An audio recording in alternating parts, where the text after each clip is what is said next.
Chikoo TV Kannada. ದೇವರ ಅನುಗ್ರಹ. ಒಮ್ಮೆ ಒಂದು ಹಳ್ಳಿಯಲ್ಲಿ ರಾಮು ಎಂಬ ಮಗು ತನ್ನ ತಾಯಿಯೊಂದಿಗೆ ವಾಸಿಸುತ್ತಿದ್ದನು.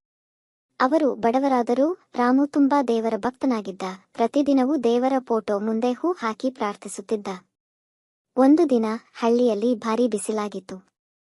ಎಲ್ಲರೂ ನೀರಿಗಾಗಿ ತತ್ತರಿಸುತ್ತಿದ್ದರು.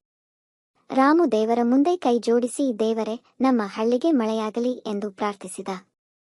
ಅವನ ಪ್ರಾರ್ಥನೆಗೆ ಉತ್ತರವಾಗಿ ಆಕಾಶದಲ್ಲಿ ಮೋಡಗಳು ಕಣ್ಮುಂದೆ ಸೇರಲು ಆರಂಭಿಸಿದವು. ಕೇವಲ ಕೆಲವೇ ನಿಮಿಷಗಳಲ್ಲಿ ಭಾರೀ ಮಳೆಯಾಯಿತು. ಜನರು ಸಂತೋಷಪಟ್ಟರು, ಹೊಲಗಳಿಗೆ ಜೀವ ಬಂದಿತು. ಆದರೆ ಯಾರಿಗೂ ತಿಳಿದಿರಲಿಲ್ಲ, ಈ ಮಳೆ ದೈವೀ ಅನುಗ್ರಹವಾಗಿತ್ತು. ರಾಮುವಿನ ಭಕ್ತಿ ಮತ್ತು ನಿಷ್ಕಳಂಕ ಮನಸ್ಸಿಗೆ ದೇವರು ಅನುಗ್ರಹ ಮಾಡಿದ್ದರು. ಹೀಗಾಗಿ ನಂಬಿಕೆ ಮತ್ತು ಪ್ರಾರ್ಥನೆಯಿಂದ ಏನಾದರೂ ಸಾಧ್ಯವೆಂಬುದನ್ನು ರಾಮು ಮತ್ತು ಹಳ್ಳಿ ಜನರು ಅರಿತರು. ನಮ್ಮ ಜೀವನದಲ್ಲಿ ಧರ್ಮ, ಶ್ರದ್ಧೆ ಮತ್ತು ಒಳ್ಳೆಯ ಮನಸ್ಸಿನಿಂದ ನಾವು ಏನಾದರೂ ಸಾಧಿಸಬಹುದು. Thank you.